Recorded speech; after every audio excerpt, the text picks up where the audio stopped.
Welcome to Cooking the Books, episode 3.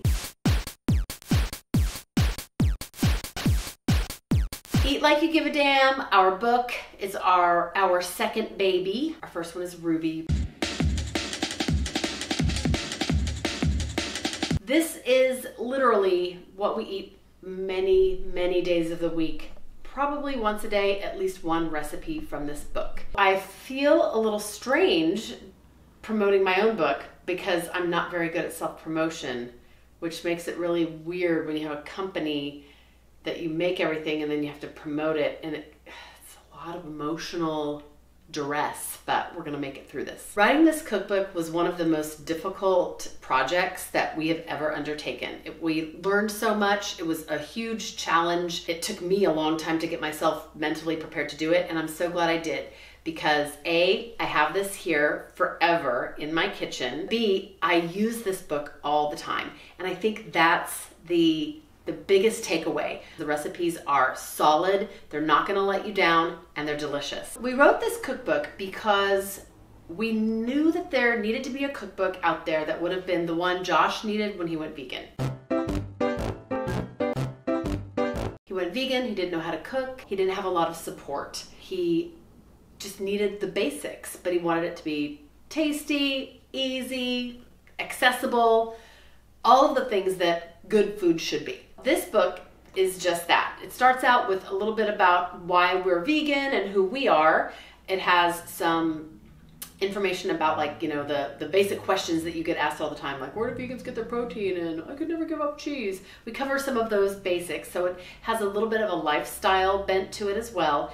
But really the crux of this book is simple food for any time of day or night that you can make in your own home kitchen with recipes or with ingredients from a basic grocery store. I think the most esoteric ingredient might be garbanzo bean flour, which is not even esoteric anymore. Bob's Red Mill makes it. It's available in all kinds of other grocery stores. That or nutritional yeast might be the craziest ingredient, and those aren't crazy at all. They might have been back in 1990, but they're not in this day and age. Some of our favorites: baked oatmeal. We eat a lot of oatmeal in this house, and baked is definitely where it's at, especially in the summer months. Also, peanut butter and bacon bit toast. Now, that seems like maybe it doesn't need a recipe, and I don't demo that recipe because I think you can do that, but that's a combination that everyone needs to know about, and I thank my grandfather, Harry Maguire, for giving it to me. Another thing that's super kind of like topical or always talked about in the vegan community is, what kind of vegan are you? Are you a junk food vegan? Are you a whole foods plant-based vegan? I really don't care what kind of vegan you are. I just want you to be vegan. You know what's best for yourself. You know what you like to eat. We like to eat tofu, tempeh, beans. We're not afraid of soy. We're not afraid of wheat. We're not afraid of oil. But we don't pour oil on everything. We're not deep frying everything. I'm personally afraid of deep frying. It's something I've only done a few times in my adult life. I have a great fear of the deep fryer. We kind of operate on a little bit of everything is good, but if you're no oil, leave the oil out. That is the best way for you to take oil out of recipes. You don't need a special cookbook for it, just leave the oil out. If you need to lower your salt intake, use no sodium everything. That's okay. If you want more salt, add more salt. It's totally up to you. You know what tastes good, or you're gonna figure out what tastes good. As we have been saying since about 2007, let's eat like you give a damn. Let's go to the kitchen. Our Beet Burger is ridiculously delicious. It is gluten-free, and it's amazingly yummy. Everybody loves it, even people who hate beets. So let's make some of those.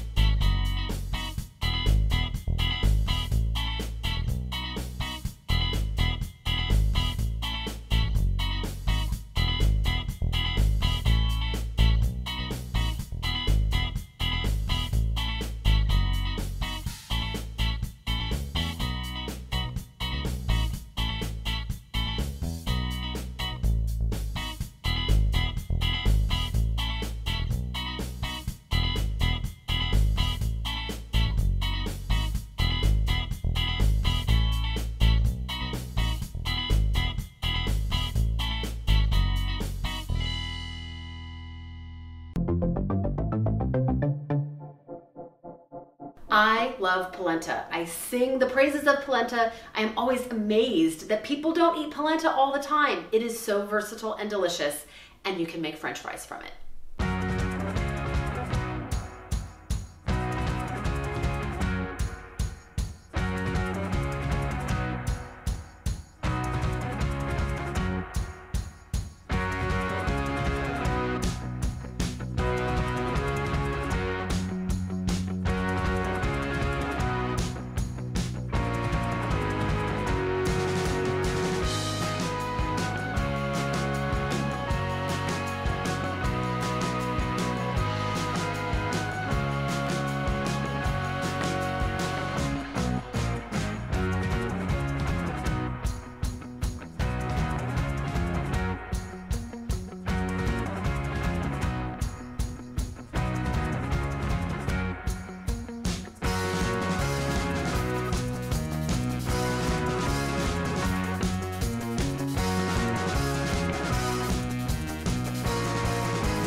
If you live with someone or you are someone that says, but I could never give up bacon, you need to make coconut bacon. It's fatty, it's salty, it's smoky. Let's make coconut bacon.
Oh my God.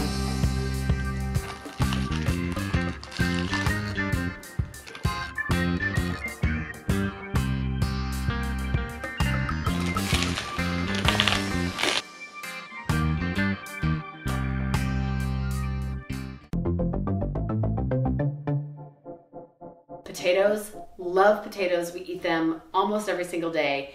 And this way of preparing them is super yummy, very hands-off, and it's like you're eating French fries, but they're much more healthful.